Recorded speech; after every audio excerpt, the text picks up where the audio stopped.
What kind of worthless junk did you give me? My father said. And then he slapped me in front of 30 guests holding champagne glasses on the night of his 55th birthday in a house I'd scrubbed on my hands and knees since sunrise. I ran out the front door with nothing but a backpack and a bruise on my cheek. I didn't know it then, but that slap was the last thing Frank Harmon would ever do to me, because by midnight, I'd be sitting in a black SUV across from a stranger who'd say 5 words that would unravel 18 years of lies. Before I go on, please take a moment to like and subscribe, but only if you genuinely connect with this story.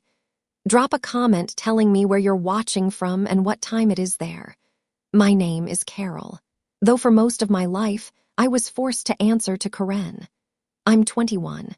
Let me take you back to that Saturday morning, the day Frank Harmon turned 55 and the last day I spent under his roof. I set my alarm for 5:00 a.m. that morning, same as every Saturday. Except this Saturday came with a 2-page handwritten list Barbara had left on the kitchen counter the night before. Sweep the patio. Arrange the folding chairs, 32 of them, one for each guest on Frank's list.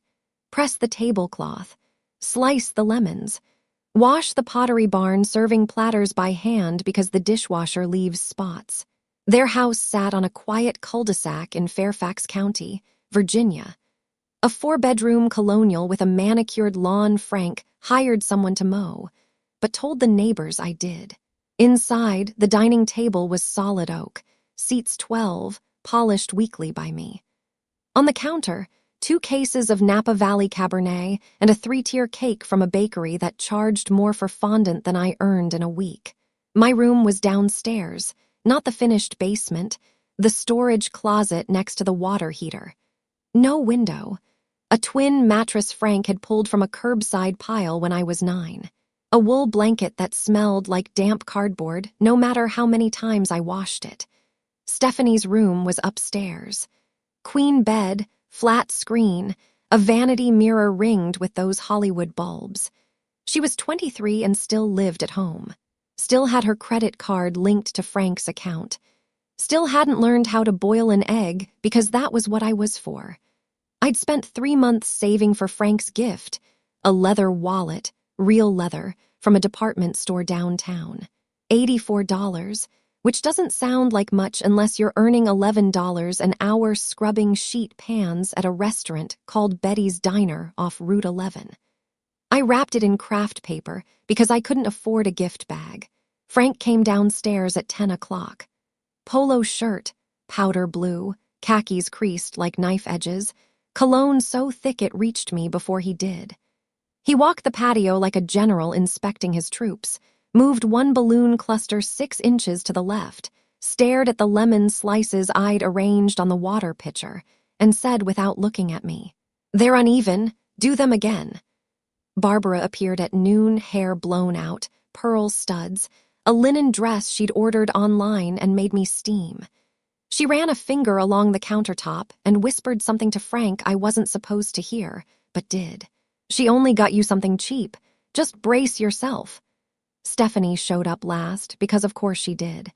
New dress, new highlights, new heels clicking across the floor I'd waxed at 6M. She handed Frank an Apple Watch, the Series 9, stainless steel, the one that retails for $700. She'd charged it to the supplementary credit card Frank gave her for emergencies. Frank opened it, beamed, and kissed her forehead. "This is my girl," he told the first guests walking through the door. "She always knows what her old man likes." He didn't look at me. He never did when other people were watching. I was the girl who carried trays, refilled glasses, wiped condensation rings off the coffee table before they could set. When one of the guests, a woman from Frank's office, asked Barbara, "Shouldn't Karen sit down and eat with us?" Barbara smiled the way she always smiled, warm as a closed door, and said, "Oh, she likes to help. It's her way of showing gratitude.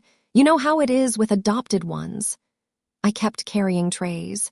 It happened during the gift opening. Frank sat at the head of the table like it was a throne. 30 guests arranged around him. Neighbors, church friends, a few coworkers from the insurance agency he managed. Champagne flutes catching the patio string lights. Stephanie perched on the armrest of his chair, filming on her iPhone. Barbara stood behind him, one hand on his shoulder, looking like a woman who had never once doubted herself. I came forward with the craft paper package. I'd written on the front in my neatest handwriting, "Happy birthday."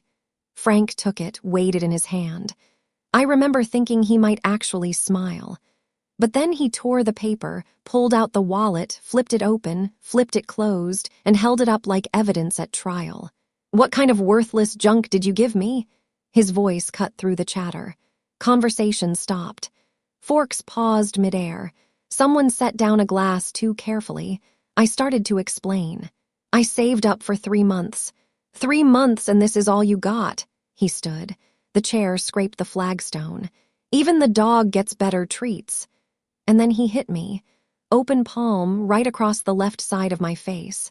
The sound was sharp and flat, the kind that doesn't echo because it doesn't need to. My head snapped sideways.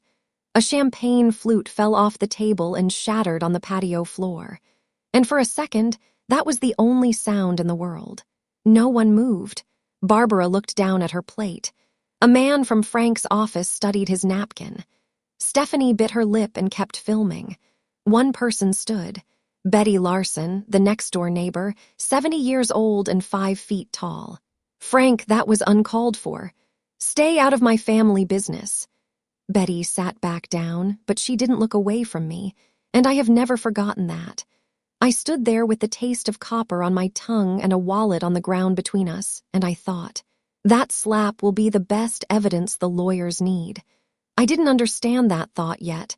I wouldn't understand it for hours, but something inside me had already started counting. I didn't go back to the party. I went to the storage closet, pulled the JanSport backpack off the nail on the wall, faded navy, fraying at the zipper, the only thing that had followed me from high school, and packed what I could.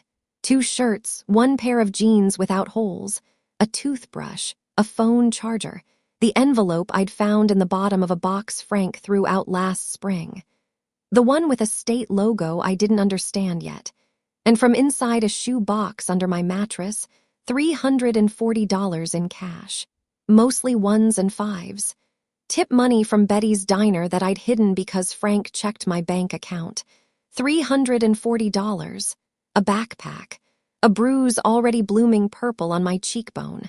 That was everything I owned in this world. I walked through the living room on my way out. The party had resumed. Frank was laughing at something someone said, champagne in hand, the wallet nowhere in sight. Stephanie was showing guests something on her phone, probably the video. Barbara stood at the window and watched me cross the front yard. She reached for the curtain and pulled it shut. Nobody called my name. Outside, the October air hit my face, and the sting on my cheek flared like a second slap. Fairfax County at 9:00 p.m. is dark, not city dark, where there is always a diner lit up on the next corner, but suburb dark, where the streetlights are spaced far apart and the silence between houses feels deliberate. I walked along Maple Ridge Drive. No destination, just a way. Behind me, the music from the party got softer and softer until it was just bass notes, and then nothing at all. I'd made it maybe 2 miles when headlights slowed behind me. A black Cadillac Escalade. Clean, tinted windows, Virginia plates. It rolled to a stop 10 feet ahead. The rear door opened. I should have run. Every instinct said run. But I was already so tired of running from things. I thought maybe just this once I'd see what was running toward me. A man stepped out first. Mid-50s, tall, lean, wearing a charcoal peacoat that fit like someone had measured him for it. His hair was dark brown threaded with silver. And his eyes, hazel green, wide-set, catching the streetlight, were the exact same eyes I saw in my bathroom mirror every morning. Behind him, a woman.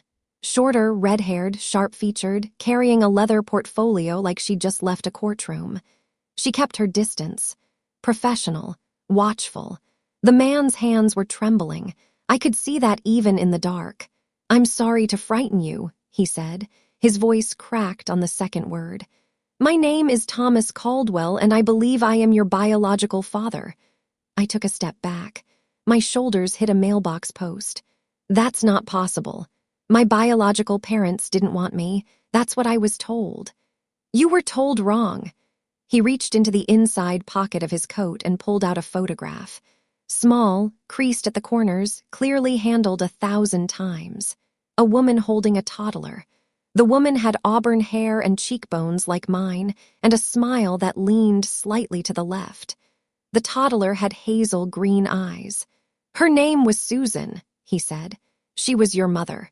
She died in a car accident when you were 2, and I have spent every single day since then trying to find you." I looked at the photograph, then at him, then at the photograph again, because the woman in it had the same mouth I did, the same tilt of the head. Looking at her felt like finding a word you've been searching for your whole life. The red-haired woman spoke. "My name is Alina Nash. I'm Mr. Caldwell's attorney, specializing in family law. We're not here to take you anywhere you don't want to go. We've been monitoring your situation through legal channels for several months. Tonight, when our investigators saw you leave the house, we made the decision to approach." "You were watching the house," Alina nodded. "The birthday party, many guests. It was the safest opportunity to confirm your identity visually." She paused. "We also saw you run." I touched my cheek without thinking. The bruise pulsed under my fingertips. Thomas Caldwell looked at the mark on my face, and something behind his eyes broke very quietly. We sat in the back of the Escalade, Thomas on one side, me on the other, Alina in the front passenger seat with her portfolio open. The engine was running, the heat on low. It was the warmest I'd been all night. Thomas told me the story like a man who'd rehearsed it for 18 years and still wasn't ready. Susan died on a Minus 64 eastbound on a Tuesday morning in March. A delivery truck crossed the median. She was killed instantly. Thomas was in the passenger seat, shattered pelvis, collapsed lung. 4 months in the hospital. I was at home with a neighbor. "While I was in the ICU," he said, "Child Protective Services placed you in emergency foster care. Standard procedure when there's no available parent." I understood that. What I didn't understand was what came next. "When I got out of the hospital and filed to bring you home, they told me I couldn't. A social worker named Raymond Voss handled the case. Voss told the family court that I had signed a voluntary relinquishment of parental rights, a legal document surrendering custody permanently. The court had a signed form. The judge approved the adoption. "I never signed anything," Thomas said. "I was on a ventilator. I couldn't hold a pen, let alone read a legal document. But the court had a piece of paper with my name on it, and that was enough." By the time Thomas hired a lawyer and challenged the ruling, it was too late. The adoption had been finalized. The file was sealed. His daughter had a new name, a new family, a new life somewhere in Virginia that he wasn't allowed to know about. "So I hired investigators," he said. "Year after year. I would have spent everything." His voice didn't waver when he talked about the money. It wavered when he said the word everything. "What finally led us to you was a school enrollment record from 2009. Your name had been changed, but the county of residence matched an old foster care transfer document we'd obtained. From there, it took another 2 years, but we found the address." "Raymond Voss," I said. "How much did they pay him?" Thomas looked at Alina. Alina closed her portfolio and said, "That's what we intend to prove in court." The SUV was still parked on Maple Ridge Drive, hazard lights blinking amber against the dark. I sat with my backpack on my lap, clutching the straps like a kid on the first day of school. And I told them about the envelope. Last spring, Frank had decided Stephanie needed a yoga studio in the house. That meant clearing the storage closet, my room, and moving my things to an even smaller corner by the furnace. He threw most of my belongings into a garbage bag and tossed it by the curb. I went through the bag before the trash truck came, because that's what you learn to do when nothing you own is safe. You check and you save what you can. At the bottom of a water-damaged cardboard box, underneath old report cards and a Ziploc bag of baby clothes, I found a manila envelope. Official-looking. The return address had a seal and the words Virginia Department of Social Services. Inside was a single document, partially redacted, with the heading, Title IV Adoption Assistance Monthly Disbursement Summary. Across the top, typed in plain government font, Karen G. Harmon. I didn't know what Title IV was. I didn't know what a disbursement summary meant. But I knew my name was on a government document that Frank had never shown me. So I folded it up and put it in my backpack. I'd been carrying it for 6 months without understanding why. I pulled it out now and handed it to Alina. She unfolded it under the dome light, and I watched her expression change. Not dramatically, but the way a poker player's face changes when the final card flips. "This is the adoption subsidy record," she said. "The state of Virginia has been paying Frank and Barbara Harmon approximately $810 per month for your care and maintenance for 18 years. She looked at me. "That's roughly $175,000. How much of it did you ever see?" I thought of the mattress from the curb, the blanket that smelled like cardboard, the closet with no window. "None," I said. Thomas turned his face toward the window, and in the reflection of the glass, I could see him pressing his jaw shut so hard the muscle jumped. "All those years," I said, half to myself. He called me a burden, but I wasn't a burden. I was a paycheck. Alina drove us to a Hilton off Central Avenue. Not the Harmon house, not a shelter, just somewhere clean and quiet and safe. Thomas checked us in under his name. Separate rooms, adjoining door. The first thing I did was stand in the middle of mine and not know what to do. The bed had white sheets that smelled like detergent instead of mildew. There was a window. I opened the curtains and just looked out at the parking lot lights for a long time, because looking out a window from my own room was something I hadn't done in years. While I stood there, the memories came in layers, the way water rises, steady and cold. I started cooking the family meals when I was 10. Frank said it was to teach me responsibility. By 12, I was doing all the laundry, all the dishes, all the grocery shopping on foot because Frank wouldn't drive me. Stephanie got a Toyota Camry for her 16th birthday. I got a bus pass that expired after 1 month because nobody renewed it. So I walked an hour and a half to Betty's diner for my shifts. Frank never let me keep my own documents. No birth certificate, no social security card, no state ID. When I asked for a driver's license at 17, he said, "What for? You don't have anywhere to go." At the time, I thought he was right.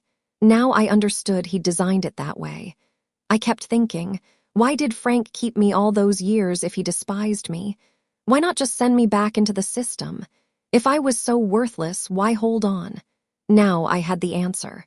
$810 a month. That's why. Have you ever met someone who hated you but refused to let you leave? Someone who made you feel like garbage but held on to you like you were gold? If you have, tell me in the comments, because I think you already know what that math looks like. Let me go back 2 weeks before the party, before the slap, before any of this. Because the truth is, Frank had already shown me who he was. I just didn't have the vocabulary for it yet. It was a Tuesday evening. Frank called me into his home office, the room no one entered without permission. Mahogany desk, leather wingback chair, a shelf of hardcover books he'd never read, arranged by color. He was sitting behind the desk like a judge, a manila folder open in front of him. "Sit down," he said. "Not have a seat. Sit down." He pushed a document across the desk. 10, maybe 12 pages, dense print, a blue signature tab sticking out from the bottom. "This is a voluntary agreement," he said. "It states that you choose to remain under my guardianship because you are not financially or emotionally prepared to live independently. Sign it." I picked it up. Most of the language was impenetrable, but one clause on page 4 I understood perfectly. The agreement authorized Frank to continue managing all state and federal benefits associated with the dependent's care. He wanted me to sign over my own subsidy again, this time voluntarily with my adult signature, so he could keep collecting even after I aged out of the system. "Why do I need to sign this?" I asked. "Without this family, you're on the street. You don't have a degree, you don't have savings, you don't even have an ID. So you're going to sign this before my birthday. Consider it your gift to me." I didn't sign. I asked for more time. Frank said nothing. Just closed the folder and placed it back in the desk drawer, slowly, the way you put a loaded gun in a safe. That's why he hit me at the party. It wasn't about the wallet. It was never about the wallet. It was because I'd told him no for the first time in 18 years, and he couldn't stand it. Now you know why he hit me. Back to the night I left. The morning after the party, Frank called the Fairfax County Police and reported me missing. Not because he was worried, because he was calculating. The officer who responded told Frank what he didn't want to hear. I was 21, a legal adult. If I'd left voluntarily, there was no missing persons case to open. "She didn't leave voluntarily," Frank told the officer. "She's mentally unfit. She can barely function without supervision." The officer asked if Frank had any documentation of that, a diagnosis, a guardianship order, anything legal. Frank didn't, because I wasn't mentally unfit. I was just controlled. That night, according to Barbara's texts, the ones she'd later surrender as evidence, Frank paced the living room for 3 hours while Barbara sat on the couch and typed what he dictated. "Frank, if that girl talks to anyone, CPS, a lawyer, anyone, we're done. Find the adoption file, all of it, the originals. Barbara, you said she doesn't know anything." "Frank, she doesn't. But if someone shows her where to look," he knew. He'd always known. The forged signature, the bribed caseworker, the subsidy he'd been collecting for 18 years on a child he treated like hired help. Frank carried all of it in his head the way some men carry debt, constantly aware, constantly managing, never once considering that the whole structure might collapse. Frank wasn't afraid of losing me. He was afraid of what I'd find out once I was free. Back at the Hilton, the morning after, I woke up at 5 a.m. out of habit, heart pounding, already running through a chore list in my head before I remembered. There was no list. There was just a hotel room with white sheets and a window full of gray October sky. A knock on the adjoining door. Thomas, already dressed, holding 2 cups of coffee from the lobby. He sat one on the desk and took the chair across the room, not close, not far, just present. Like he was afraid that if he moved too fast, I'd disappear again. Elena arrived at 8 o'clock with a garment bag. Inside, a pair of new jeans and a cream-colored cashmere sweater, still tagged. "Something clean to wear," she said, practical as always. I took them into the bathroom and put them on and looked at myself in the mirror for a long time. It was the first time in my life I was wearing something that no one else had worn first. When I came out, Thomas's eyes went red at the edges, but he didn't cry. He just nodded and said, "Susan had that same look, like she was deciding whether to trust the mirror." I sat on the edge of the bed and said what I'd been thinking all night. I need proof, not the photo, not the story. I need a DNA test. If you're who you say you are, the science will back it up. And if you're not, I need to know that, too.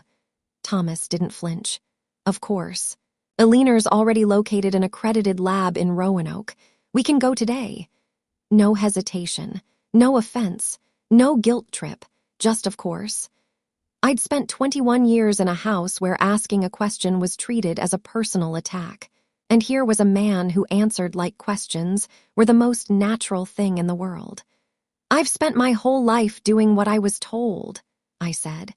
"If I'm going to trust you, it'll be because I chose to, not because I had nowhere else to go."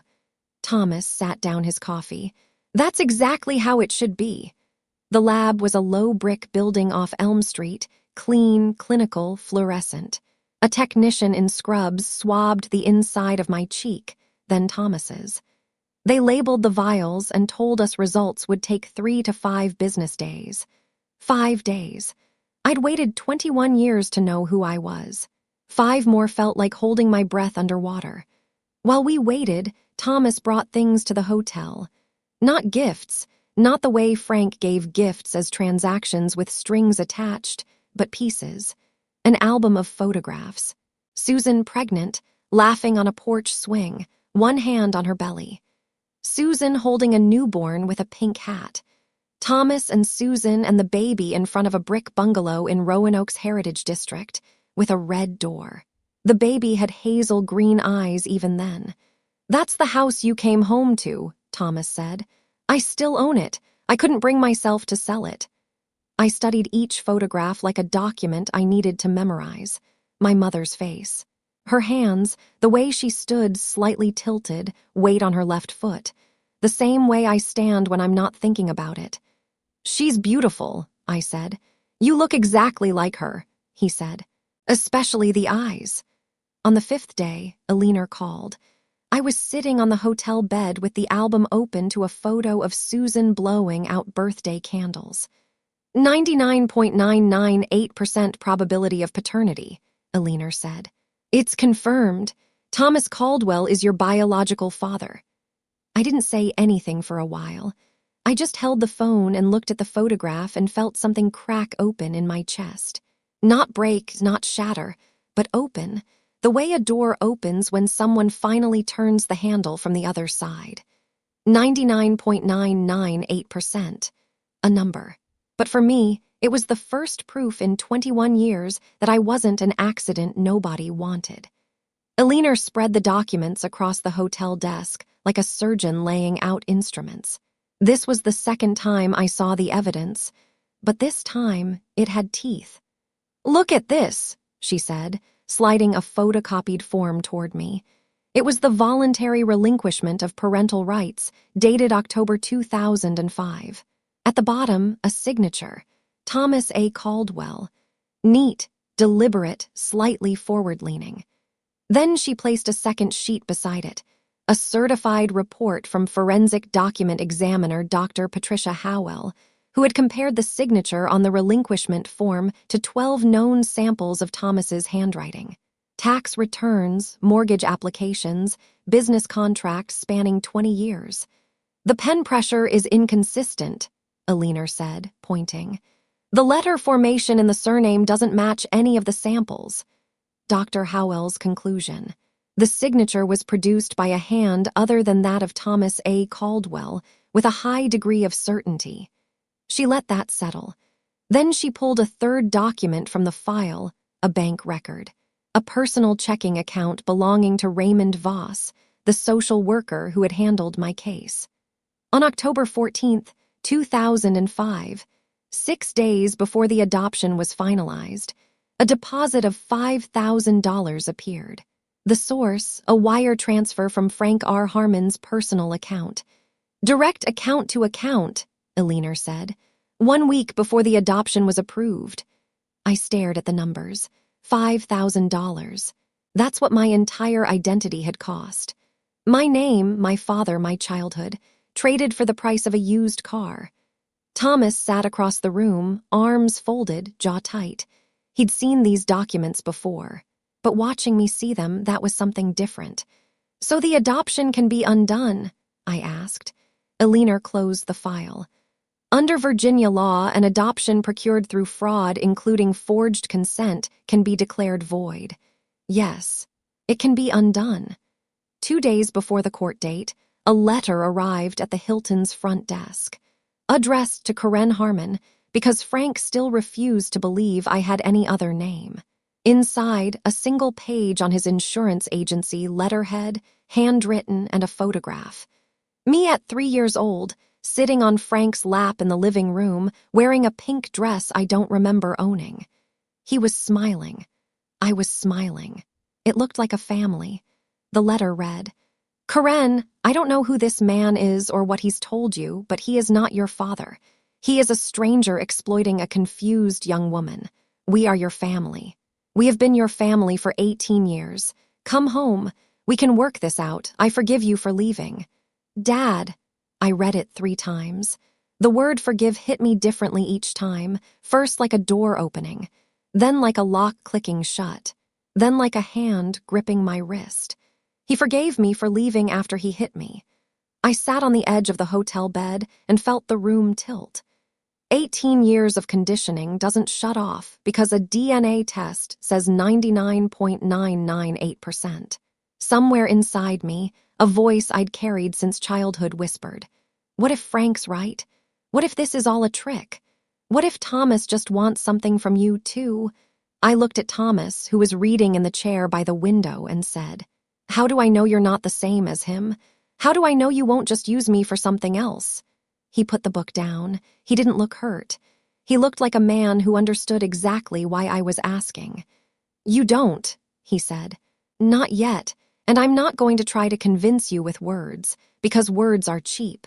The DNA doesn't lie, the documents don't lie, and the court will decide what's true. All I'm asking is that you let the evidence speak."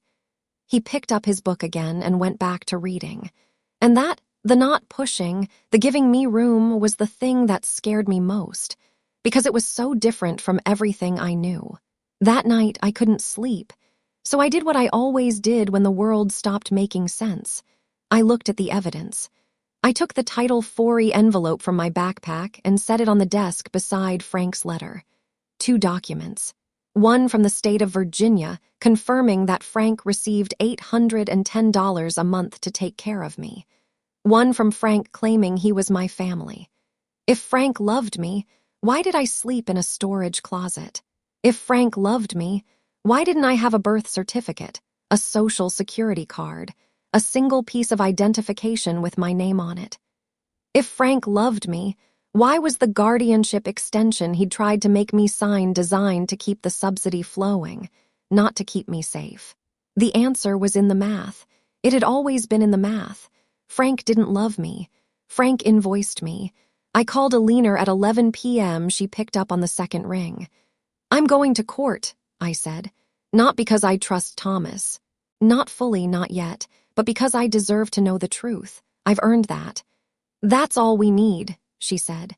The next afternoon, Douglas Morrow came to the hotel, mid-40s, square-jawed, serious, a social worker with the Virginia Department of Social Services, assigned to review Thomas's petition. He asked me about my living conditions growing up. I told him about the closet, the chores, the missing documents, the isolation. He wrote everything down in a small notebook. And when I finished, he didn't say, "I'm sorry," or "that must have been hard." He said, "What you're describing, if corroborated by the records, constitutes neglect, and the financial component constitutes exploitation of adoption assistance funds." Then he added, more quietly, "This isn't just about your adoption being fraudulent, Miss Caldwell. This is about a system that was supposed to protect you and didn't." The night before the hearing, Frank sat at the dining room table, the same oak table I'd polished every week for 18 years, and rehearsed his testimony with his lawyer. Not a leaner's caliber of lawyer. A general practitioner from a strip mall office who charged by the half hour and had never handled an adoption fraud case in his life. "I have all the paperwork," Frank said. "Signed, sealed, stamped by the court. I've been a member of Grace Lutheran for 22 years. I coach Little League.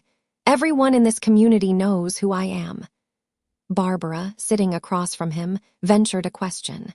"What about the subsidy envelope? What if they ask about the money?" Frank didn't look up. "Nobody audits that. We're fine." Stephanie wandered through on her way to the kitchen and asked, her voice bored, incurious, "If Karen doesn't come back, can I turn her room into a walk-in closet?" Frank didn't answer her either. He was already drafting his opening statement in his head, the one where he'd stand before a judge and explain what a generous, God-fearing man he was for taking in a child nobody else wanted.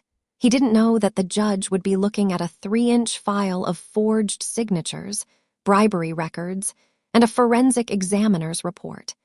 He didn't know that the girl he'd raised to be silent had finally found her voice.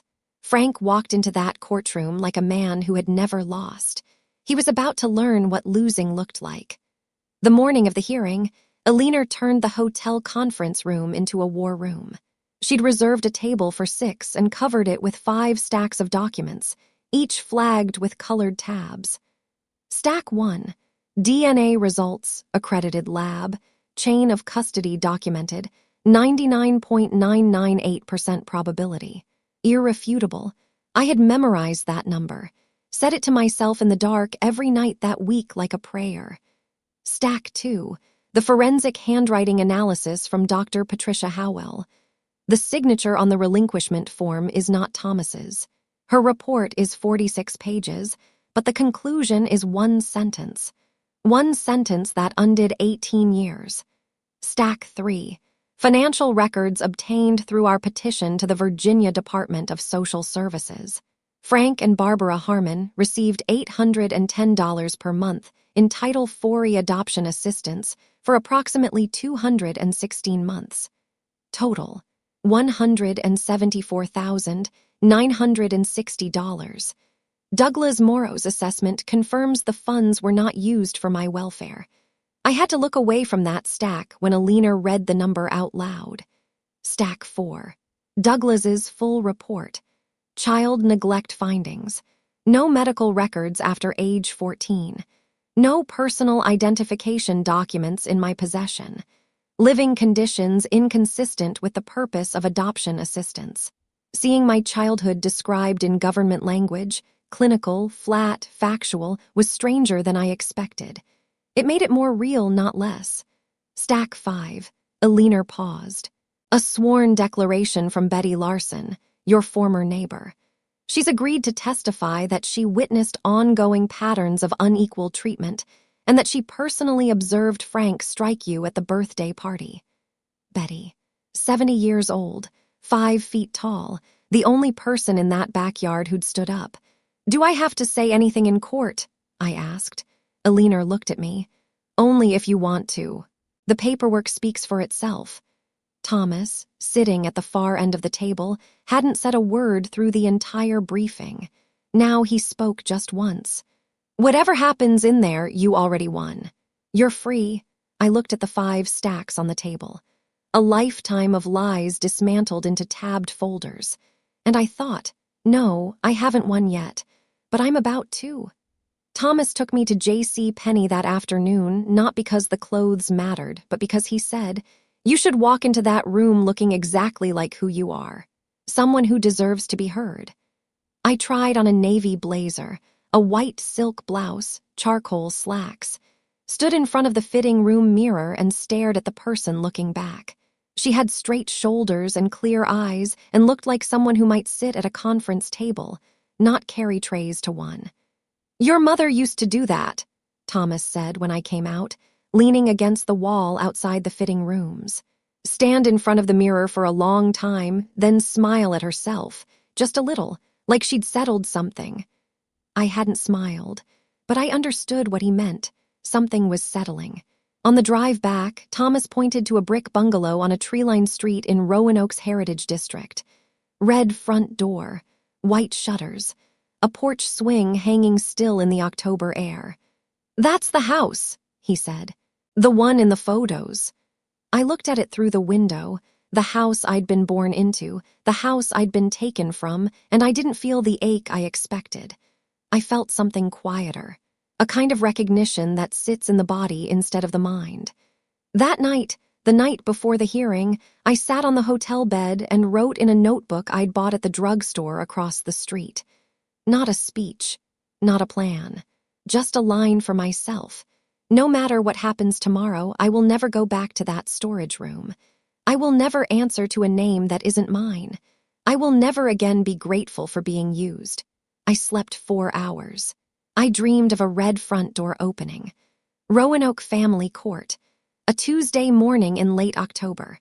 The building was old federal brick, column entrance, hallway floors that echoed every footstep like the building wanted you to know who was coming. I arrived at 8:30 with Thomas on my left and Alina on my right. Douglas Morrow a few steps behind, carrying a banker's box of records. Navy blazer, white blouse, hair pulled back in a low knot. No jewelry, I didn't own any. but my hands were steady and my back was straight. Frank arrived at 8:40. Gray suit, burgundy tie, Barbara on his arm in her linen dress. Stephanie trailing behind in something too casual for court. His lawyer carried a single file folder. Frank carried his chin at the angle of a man who believed this was a formality. Then he saw us. His eyes went to me first. Registered the blazer, the posture, the absence of the girl who used to stare at the floor. Then they moved to Thomas. Then to a leaner. Then to the banker's box Douglas was setting on the plaintiff's table. Frank's face didn't crumble. It went very still, the look of a man who has always had a backup plan suddenly realizing he doesn't have one this time. Frank and I made eye contact across the hallway. For the first time in my life, I didn't look down. The clerk opened the courtroom doors and called the case. In the matter of the adoption of the minor formerly known as Carol Caldwell, now styled Karen Grace Harmon. We walked in. Both sides. The same door. Different worlds. Eleanor stood with the calm of someone who had prepared for this moment for months and was not going to waste a single second of it. She addressed the judge, the Honorable Patricia Dwyer, without notes. Your Honor, we are here today to present evidence that the adoption of Carol Caldwell, known for the past 18 years as Karen Grace Harmon, was obtained through fraud, specifically, the forging of a biological parent's consent to relinquish parental rights, facilitated by a financial payment to the case-assigned social worker. She presented the DNA results first. The lab technician's sworn affidavit, the chain of custody, the number, 99.998%. Judge Dwyer examined the report, adjusted her reading glasses, and set it aside with a small nod. Then Eleanor introduced the forensic handwriting analysis. Dr. Howell's 46-page report, condensed to its final paragraph. It is my professional opinion, to a reasonable degree of scientific certainty, that the signature on the voluntary relinquishment of parental rights dated October 2005 was not produced by Thomas A. Caldwell. Frank's lawyer stood. Your Honor, my client has a legally executed adoption decree approved by this court system nearly 2 decades ago. The petitioner is attempting to relitigate a settled matter based on a hired expert's opinion. Eleanor didn't turn around. Your Honor, a decree built on a forged signature is not settled. It is concealed. We are here to unconceal it. I heard Betty Larson shift in the gallery behind me. A man I didn't recognize. Later I learned he was a courthouse reporter for the Roanoke Valley Gazette, was writing in a narrow notebook. 2 women from Frank's church sat in the second row, their faces tight with the particular discomfort of people watching a reputation disassemble in real time. Judge Dwyer looked at Frank's lawyer over her glasses. The court will hear the petitioner's full presentation. Continue, Miss Nash. Eleanor moved to the financial records, and this was where the air in the courtroom changed. She projected the Title IV disbursement summary onto the courtroom screen. The same document I'd pulled from a garbage bag 6 months ago. Month by month, year by year, a column of numbers running down the page like a ledger of my childhood. Mr. Harmon, Eleanor said. The judge had permitted direct questioning. The state of Virginia paid your household $810 per month in adoption assistance for the care of the child placed with you over approximately 18 years. That totals $174,960. Can you tell the court how those funds were allocated toward the child's welfare?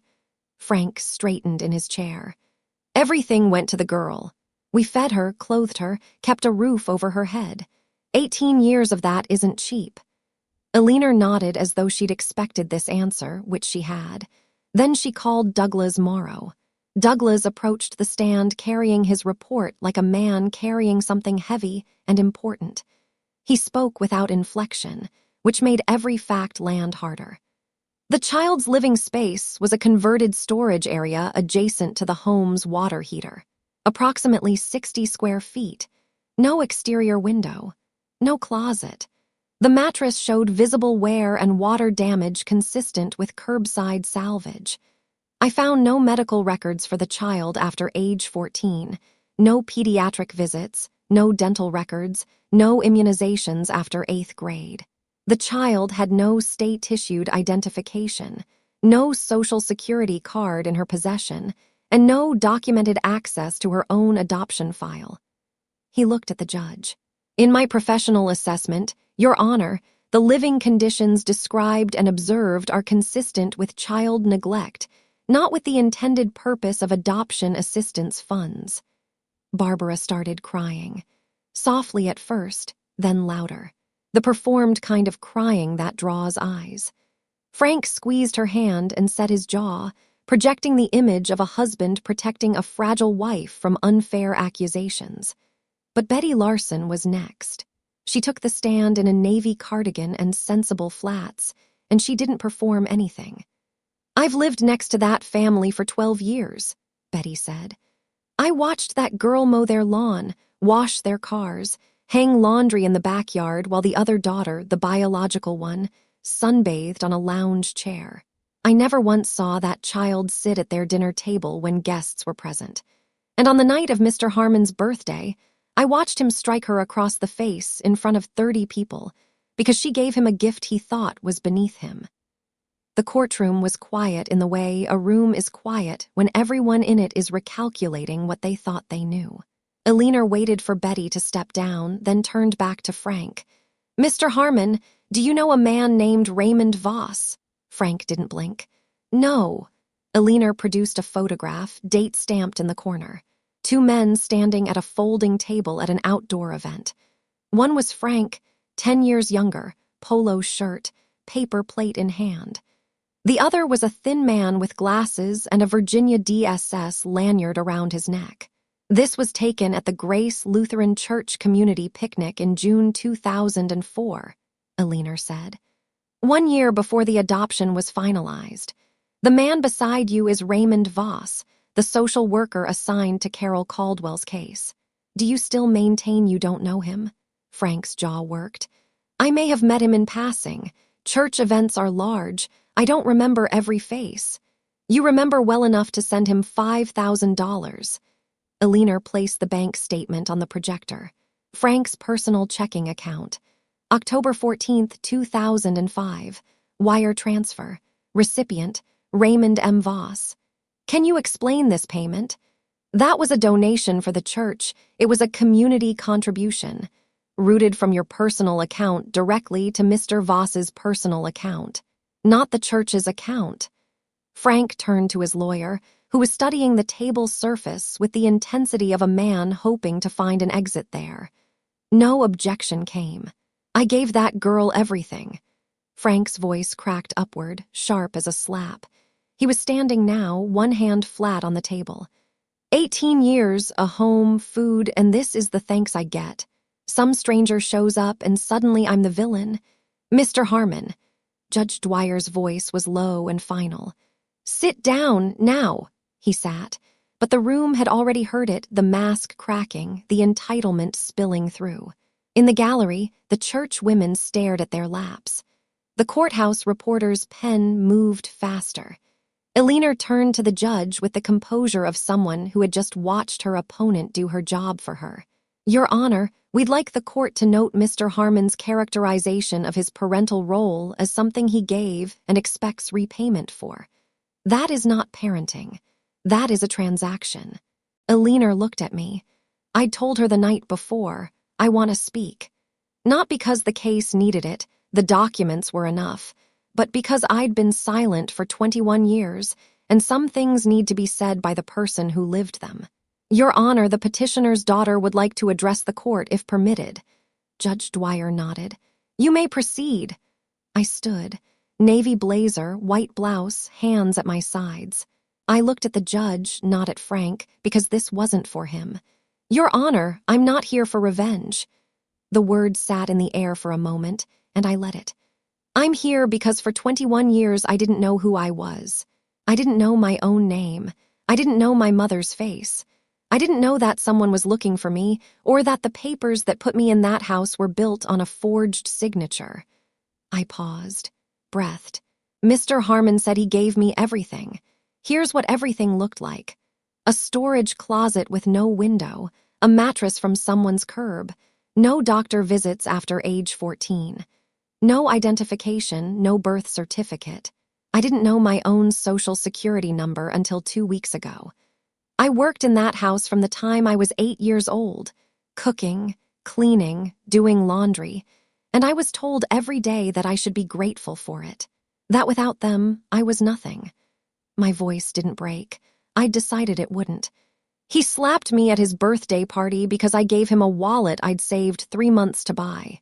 But the truth is, he slapped me because I wouldn't sign a paper giving him continued control over my life. That's what I was to him, not a daughter, a line item. I looked at the judge. I'm not asking this court to punish Frank Harmon. I'm asking this court to tell the truth because I deserve at least that. Every child in the system deserves that. I sat down. The room was silent. Betty Larson was crying quietly, the real kind. The courthouse reporter had stopped writing and was just looking at me. Thomas sat perfectly still with his hands folded on the table, but I could see the knuckles, white. What happened next, no one expected, least of all Frank. Barbara stood up, not from the witness stand. She hadn't been called. She stood from the respondent's bench, smoothed the front of her linen dress, and said in a voice that shook like a wire about to snap, "Your Honor, I have something I need to say." Frank grabbed her wrist. "Barbara, sit down." She pulled free. It was the first time I'd ever seen her pull free of anything. "I wrote the check," Barbara said. Her mascara was already running, but this wasn't the performed crying from earlier. This was different, raw, the kind that doesn't care about an audience. $5,000 to Raymond Voss. Frank told me it was to expedite the adoption process. I wrote the check from our joint account, and I knew what it meant. Frank's lawyer put his head in his hands. Frank went red from the collar up. "She's lying," Frank said. "She's confused. She's trying to protect herself." "I am trying to protect myself," Barbara's voice broke high and desperate, "because I've been protecting you for 18 years, and I can't do it anymore. I watched you hit that girl. I watched you work her like a mule. And I didn't say anything because I was afraid of you, Frank. I was afraid of exactly this." Judge Dwyer let her finish. The courtroom was so quiet I could hear the fluorescent lights humming above us. Stephanie sat frozen in the gallery, phone in her lap, mouth open. "Mr. Harmon," the judge said, and her voice carried the weight of someone who had seen a great deal and was still capable of being appalled. "One more outburst, and I will hold you in contempt." Frank sat still as stone, and for the first time in my life, I saw him look afraid. Judge Dwyer took 12 minutes to review the final documents. 12 minutes. I know because I watched the clock on the courtroom wall, the old analog kind with a second hand that ticks instead of sweeps, and counted every rotation. When she looked up, she didn't address Frank first. She addressed me. "Miss Caldwell. I will use that name now because the evidence before this court compels it. The court has reviewed the petition, the forensic handwriting analysis, the financial records, the testimony of the social worker and the neighbor witness, the DNA results, and the statement made voluntarily by Mrs. Harmon." She removed her glasses. "The evidence is unambiguous. The voluntary relinquishment of parental rights filed in October 2005 bears a signature that has been determined by certified forensic analysis to be fraudulent. The biological father, Thomas Caldwell, never consented to the termination of his parental rights. The adoption that followed was therefore built on a foundation of forgery and, based on the financial evidence presented, facilitated by a direct payment to the case-assigned social worker. She turned to Frank. He was sitting rigidly upright, tie still knotted, hands flat on the table, a man holding the posture of authority while the authority drained out of him. "It is the ruling of this court that the adoption of Carol Caldwell, styled as Karen Grace Harmon, is declared void ab initio. The adoption is annulled in its entirety."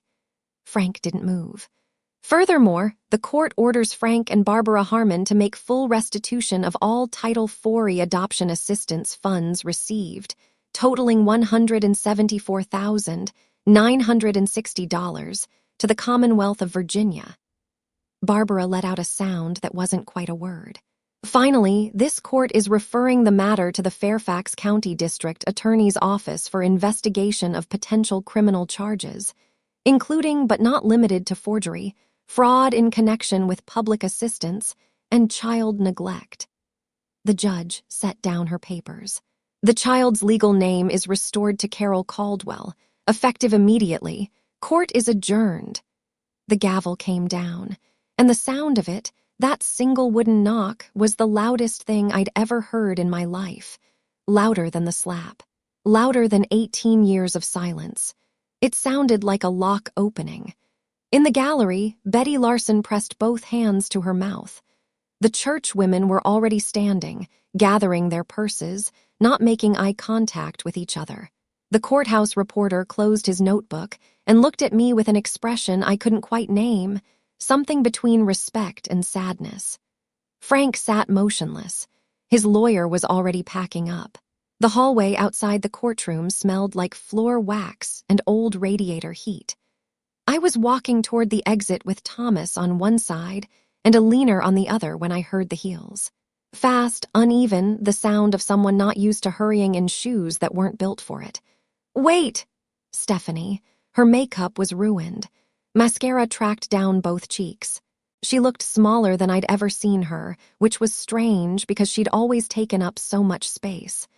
"I didn't know," she said. She was breathing hard, like she'd been running or trying not to. "About the money, the subsidy. I thought Mom and Dad were paying for my school out of Dad's salary. I didn't know it was." She stopped. She couldn't finish the sentence, and I understood why. The sentence ended with your money. Saying it out loud would make it real in a way she wasn't ready for. I looked at her. Part of me wanted to scream. Part of me wanted to walk away without a word. But what I felt, standing there in a courthouse hallway with my legal name restored and my actual father beside me, wasn't rage. It was clarity. "I hope you figure out who you are without his money, Stephanie," I said. "I really do, but that's your journey, not mine." She nodded once, and I saw something pass across her face. Not guilt exactly, but the beginning of it. The hairline fracture before the break. Alina touched my arm lightly. Thomas was holding the door open. I walked toward them and didn't look back. Not because I was angry, but because for the first time I had somewhere to walk toward instead of just away from. Frank was standing at the bottom of the courthouse steps. He looked diminished. Not physically, he was still a big man, still broad in the shoulders, but something structural had given way. His tie was loosened. His suit jacket was unbuttoned. Barbara sat in their Buick at the curb, forehead against the steering wheel, engine running. I was halfway down the steps when he said it. The name he'd assigned me 21 years ago. The name a judge had just struck from the record. "Karen!" I stopped, turned. He looked at me the way he always had, like I was something he owned and couldn't quite figure out the value of. But now there was something else underneath it. Something that might have been fear, if Frank Harmon were the kind of man who admitted to being afraid. "After everything I did for you," he said. "After 18 years under my roof, this is how you repay me." I stood on the steps in my navy blazer with October sunlight on my shoulders. And I felt, for the first time, the full weight of what he'd just said. Not anger. Recognition. Because even now, even with the judge's ruling still ringing in the air, even with a forensic report proving he'd forged a man's signature to steal that man's daughter, Frank Harmon believed he was owed something. "My name is Carol," I said. "And you didn't do anything for me. You did everything to me, and now it's over." I turned and walked down the remaining steps. Thomas was waiting by the escalade, door open. He didn't say anything. He didn't need to. He just held the door the way you hold a door for someone you've been waiting 18 years to hold a door for. I got in. The door closed. And the last thing I saw through the tinted window was Frank Harmon standing alone on the courthouse steps, suit jacket hanging open, watching his investment drive away. That's where I am now. I live in Roanoke, not the Heritage District house with the red door, though Thomas offered it. I have an apartment off Oak Street, a studio with tall windows that let in so much morning light that I sometimes just stand there for a minute before starting my day. The windows were the first thing I looked for when I went apartment hunting. I spent 18 years in a room without one. Now I need to see the sky when I wake up. I'm studying for my GED. I'm also enrolled in the culinary program at Blue Ridge Community College, which is ironic, I know. Frank made me cook every meal for 18 years, and now I'm choosing it. But that's the difference, isn't it? Between something done to you and something you decide to do. The ingredients are the same. The meaning is completely different. Thomas and I have dinner every Sunday at the bungalow. He's not a great cook. His specialty is overcooked salmon and slightly burned garlic bread. But he makes it himself, and he sets the table for two, and he asks me about my week and listens to the answer. We're not perfect. There are awkward silences. There are moments when neither of us knows what to say because you can't recover 18 stolen years over salmon. But he's there every Sunday without fail. As for the Harmons, Frank and Barbara are awaiting trial. Forgery, fraud, child neglect. The house in Fairfax County is under a second mortgage to cover the restitution payment. Frank was asked to resign from his position at Grace Lutheran's Board of Deacons. He did not go quietly. Barbara, who cooperated with the investigation, may receive a reduced charge. Stephanie moved in with an aunt in Charlottesville and got a job at a retail store, the first job she's ever had. And Raymond Voss, the social worker who took a $5,000 bribe to falsify my adoption papers, is under separate investigation by the Virginia Department of Social Services. His license has already been suspended pending the outcome. I go to therapy every Thursday. A woman named Dr. Linda Wells, who has a small office with a ficus plant and doesn't tell me how to feel. She just asks questions and lets me find my own answers, which, after 21 years of being told what to think, feels like learning a new language. Healing doesn't happen overnight. Some mornings I still wake up at 5 a.m. with my heart racing, already mentally cataloging chores that no longer exist. But then I open the curtains, and there's the sky, and I remember where I am. I want to be clear about something before I go. This story isn't about revenge. I know it might look that way. The courtroom, the ruling, the restitution order, the criminal charges. But revenge would mean I wanted Frank to suffer the way I suffered. And I don't. I want him to be held accountable. Those are different things. Revenge is a fire you light, hoping it burns someone else. Accountability is just turning on the lights so everyone can see what was already there. If you're in a family where you're tolerated instead of loved, where your presence is endured, not valued, where you've been taught that gratitude means silence and obedience means survival, I want you to hear this. You are not the problem. You were never the problem. The people who made you feel like a burden were carrying their own debts, and they put the weight on you because you were small enough to accept it. You deserve to know your own name. Family isn't paperwork. It isn't a court decree or an adoption file or a signature, forged or otherwise. Family is the person who sits with you while you learn to trust again. The person who says, of course, when you ask for proof instead of faith. The person who holds the door and doesn't ask you to be grateful for it. Last Sunday, Thomas and I sat on the porch of the bungalow on the Heritage District Street, the one with the red door. He was drinking coffee. I was reading. Neither of us was talking, and it was the most comfortable silence I've ever known. At one point he looked over and said, "I'm glad you're here." And I said, "Me too." My name is Carol Caldwell, and for the first time in my life, I know exactly who I am. Thank you for staying until the end. If this story made you feel something, anger, relief, recognition, or just the quiet understanding that you've been in a room like that, too, write it in the comments. I read every single one. And if you want to hear what happened to a woman whose in-laws threw her out of the house on Christmas Eve, that story is in the description below. Click it. I promise you won't regret it. Until next time, take care of yourselves. And if someone's still telling you that you should be grateful for being mistreated, you have permission to stop listening.